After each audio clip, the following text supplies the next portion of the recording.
Well, Suzette and I are in Charleston, South Carolina today visiting our good friend Tim Liptak. We've had a wonderful time. Just got away from home for a couple days and he's brought us out to one of his bee yards. Tim is a dentist in Charleston and has been for a long time, but he's an odd person because he's really passionate about bees. Obsessed.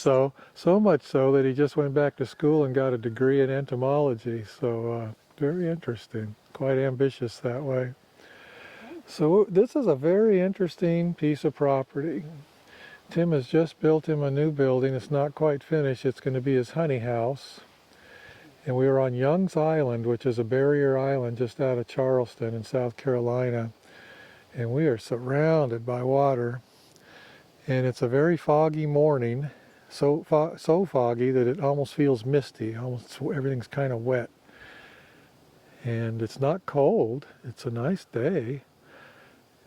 Jim, let's see, sea level about 6 feet? I'd say at the most, yes. Yeah, it's crazy. So with a marsh out there. What I didn't realize until this trip is how many barrier islands there are. It's hundreds. I don't know, maybe more than hundreds. I don't know. I was looking at the map. There's just a bunch of these islands out here. And Tim's isolated out here on this property. I guess you're prepared for the thought that if a hurricane came and the water got high, you might lose a few colonies, huh? Yeah. I've kind of surrendered to that fact. Yeah, part of the cost of doing business. Sure. But we just talked to your neighbor out here yesterday, and he said let's see, he's been here 35 years, 35. And he's seen the water rise 3 times. Mm-hmm. Of course, the stands are sort of high, but I know the water could get a lot higher than that. Very colorful. So I see that you've got 8-frame equipment. Yeah, I started beekeeping, and my mentor ran 8-frame colonies, so I kind of fell into that. But you've had 10-frame, right? I've never had 10-frame. Really? Okay. And I have to say, if I could do it all over again, I probably would go with a 10-frame configuration. Why do you say that? Well, I think it gives you a little bit more flexibility, especially with the in-frame feeders, and I'm in honey production mode right now, so I'm trying to bump up the honey production in my colonies and their efficiency. I think a 10-frame colony gives you a little bit more flexibility in that respect. Well, I know the bees do great in 8-frame. I like the 10-frame because they're more stable, less swarming, less starving, all of that. So I got to ask, I've not asked you this question before, all the times I've seen your colonies. There's a lot of color going on here. What do you just turn your kids loose? What do you do? I have a friend who painted my son's nursery. She's an artist. Her name is Michelle Lavani, and she was looking at my hives one day and asked me if she could paint a few of them. So I kind of let her loose and gave her artistic freedom, and here you go. Yeah, well, it's cool. Ultra cool, actually. I'm sure it gives the bees a lot of opportunity to find home. And of course, your colonies aren't very close together. They're all spread out, which is ideal. And the Spanish moss is very beautiful in this location. On this dreary day, I'm not sure how the camera will pick it up, but it's everywhere. And of course, I just learned yesterday that it's not a moss at all. It's some other kind of growth.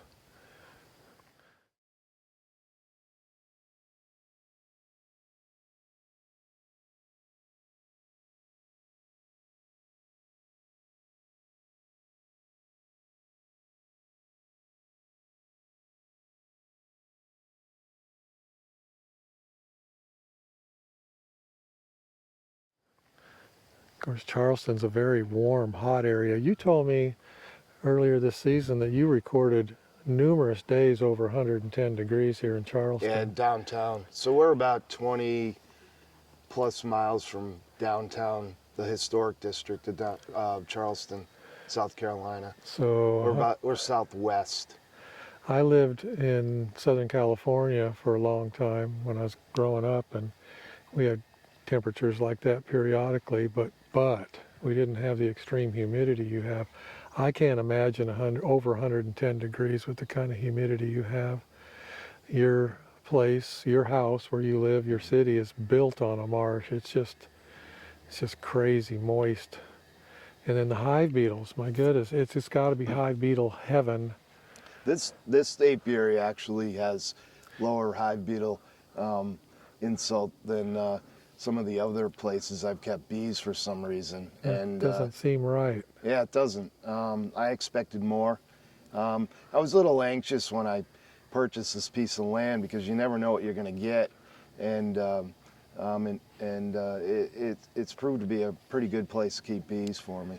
You have good crops, good yield here in Charleston area. Yeah, definitely. The soil here is really rich, and this is an agricultural community.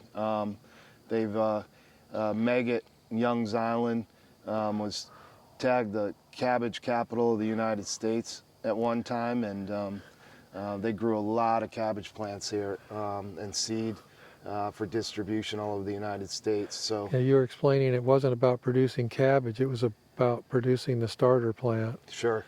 That's interesting. Yeah. Yeah, some of those actually wound up where I'm from in western Massachusetts, which is It's, gives me a little bit of a yeah. makes me chuckle a little bit. But we the bees seem to flourish out here. I'm also wondering whether we have a lot of fire ants out here, and I don't mess with them too much. So I'm wondering if they help mitigate some of the small hive beetle. You know what? You might have something there. Let's larvae. go check out your entrances. You're doing something interesting here. So I see you've got robbing screens on there. You told me you had some fierce robbing out here earlier Yeah, this year. this season especially had some pretty good robbing going on. Also some yellow jacket queens hanging around. So I had a stack of these robbing screens and threw them on my colonies. They work? Yeah, they work pretty well. I'm always worried that the little trap door on the top will shut and trap the bees inside when I'm not here. So it's actually got two doors. Huh? Yeah, they're a little flimsy, so you know I have mixed feelings about them, but they seem to do a good job. We got tore up by European hornets this year. We're looking for a way to combat that. Sure. So And the yellow-legged hornet has Yeah, been yeah. spotted about 15 miles from here, so I would imagine they're going to move up in this area sooner or later. So I I'm think getting I would just prepared for that. consider yourself a done deal here if they're only that far away. Sure, just another thing to manage in beekeeping. We were just talking about Richard Knoll over there in France. He's been dealing with them for a while. We're going to try to message him and see what he thinks is the best way to handle your yellow-legged hornets. Yeah, he seems to have a decent trap and has done well with it. So I'm interested to see what his bait is and how he traps them. Let's check out your new honey house. Under construction.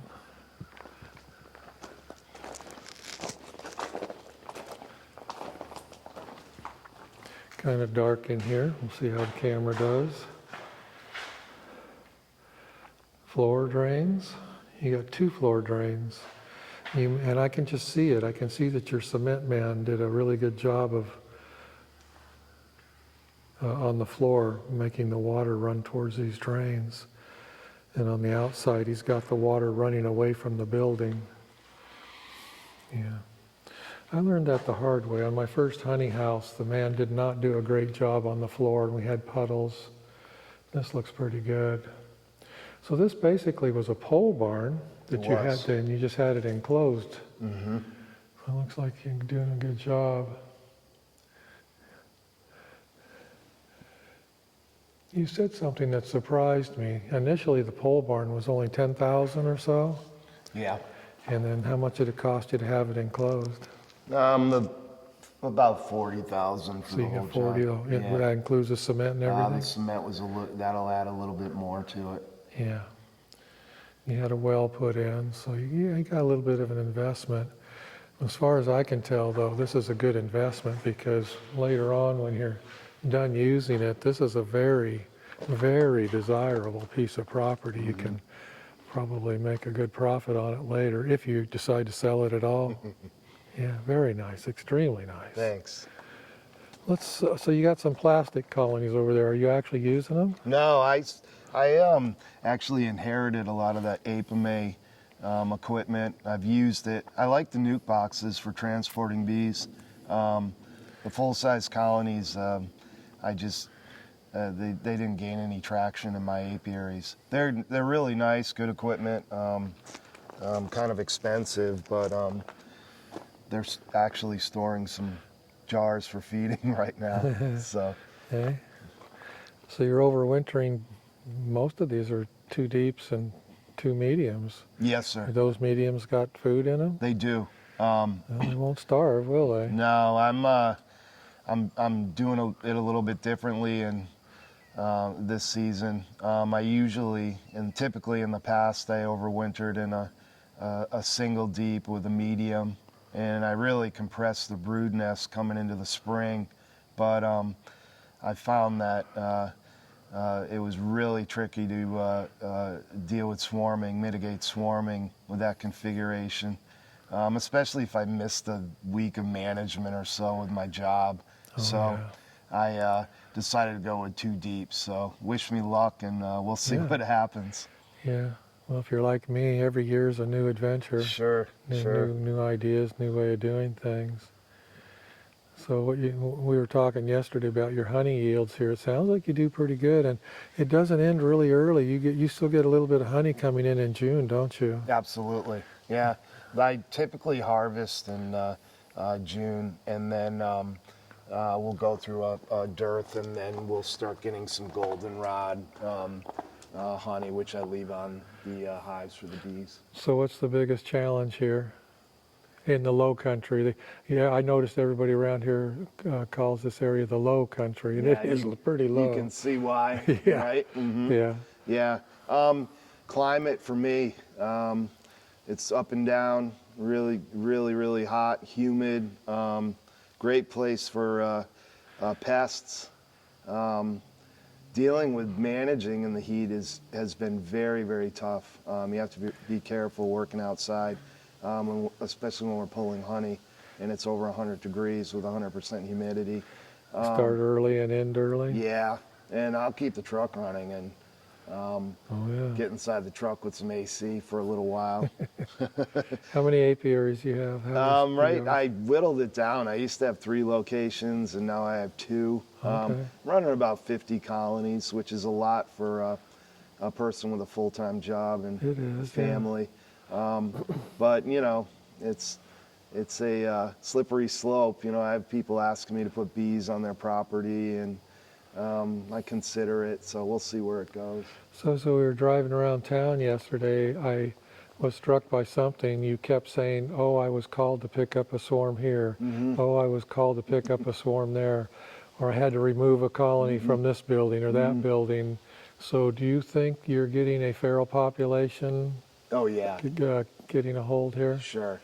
Yeah, Yeah. interesting. And downtown Charleston is it's pretty interesting. We have quite a few cutouts in the historic buildings, which I don't do much of. I have a friend, Jim Craig and Russell Jewell.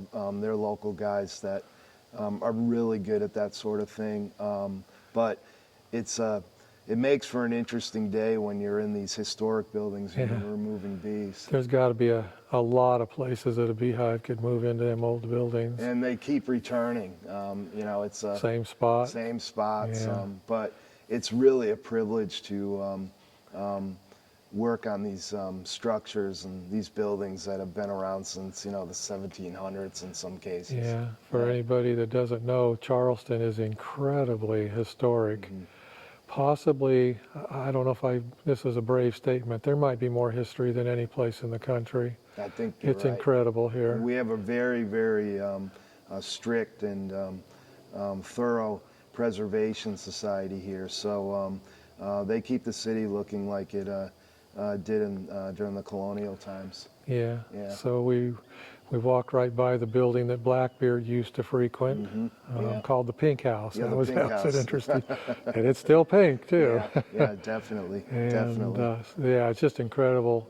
Building after building after building built, 1750, 1740, 1780. And then we were on that one street, they call it the Rainbow Street. He said that's the longest street in America of 18th century buildings, one after another after another. Correct. Yeah. Yeah. And in very good condition. There's a lot of them leaning. I noticed you don't have many level old buildings in No. this place. Makes it a big challenge when you're renovating or trying to refit a door or a window. Keeps it interesting. I guess that would be all about building on a marsh, huh? Yeah, without a doubt. There's a Yeah. terrific amount of settling. You have to expect it. And when I moved here from the Northeast, I wasn't prepared for that. So Charleston has a lot of quirks. So practicing dentistry in the historic district was a real challenge some days because the building I was practicing in had sloped floors, and I'd be working on a patient and I'd be, kind of balancing myself, and it keeps it interesting. But we don't take ourselves too seriously here. We deal with it. I noticed that. It's a pretty casual pace. And let's see, one more thing. You kind of oversee what's the name of that Facebook site? It started out as the Charleston Bee Nerds, and then it became the Low Country Bee Nerds, and now it's the Southern Bee Nerds because I have so many friends in the Southeast. So we have about 2,000 members, and it's a neat Facebook group. There's a lot of people that ask questions and get their help there, and I try to post some scientific articles on the site here and there, and keep everybody up to date, up to speed on things. You're kind of known for that. All the research and the science, you're all about that. And the name of that outfit one more time? It's called Southern Bee Nerds. Okay, yeah, it's Yeah. quite something. And my apiary is called Little Wing Apiary. Little Wing, yeah. And I love talking bees, so if anybody wants to reach out through social media or... So I'm about to reveal part of your personality here. Little Wing is after Jimi Hendrix's song, correct? Yeah, absolutely. Yeah. Yeah. Yeah. In fact, that box right there, that deep on the bottom right there, the design of that is actually Michelle painted it like Jimi Hendrix, one of his guitars. So that's pretty unique. But yeah, I'm having fun with it, and it's been good to me. Yeah. You need to quit this dentistry nonsense. Just go all bees. The honey creates job security, so they say it's the circle of life. So I've kind of created that for myself. But it's really this area is just such a privilege to work bees. I mean, just looking out at the marsh and the Very water. interesting. Yeah, it's nice. So. All right, there's my Tahoe we travel around in. All right, Tim, well, I really appreciate it. Tim Liptak, Charleston, South Carolina. Suzette's out there somewhere taking pictures. Yeah, thanks for visiting. And yeah, this has been a great time. I appreciate, and your hospitality is great. Pure Southern hospitality. I know you were born in Massachusetts, but... Well, when I went to the Citadel down here, they said that they made Northerners into Southerners and Southerners into gentlemen. So I think it rubbed off on me a little bit. That's right. You went through the Citadel 4 years? 4 years. Wow. Okay. I think they were glad to see me go. I wasn't a model cadet, but it did wonders for me. Okay. Thanks a lot. Appreciate it. Yeah, thanks. Suzette's having a blast taking pictures of everything. We were here yesterday. It was a sunny day. It was very pretty and bright. Too bad we didn't take this video yesterday. You could see the water out there a lot better. It's beautiful. You like it out here, huh? Did you get some good pictures? Yeah, way too many. Way too many? Yeah, well, you can I'll sort have them to out delete later. Some of them, but yeah, it's very beautiful. You gonna take some Spanish moss home? No, No, we learned that I bought lesson. some. bug free. Yeah, bug free. Bug free, yeah. Yeah. Yeah. It's just So you need you a boat, Tim. Yep.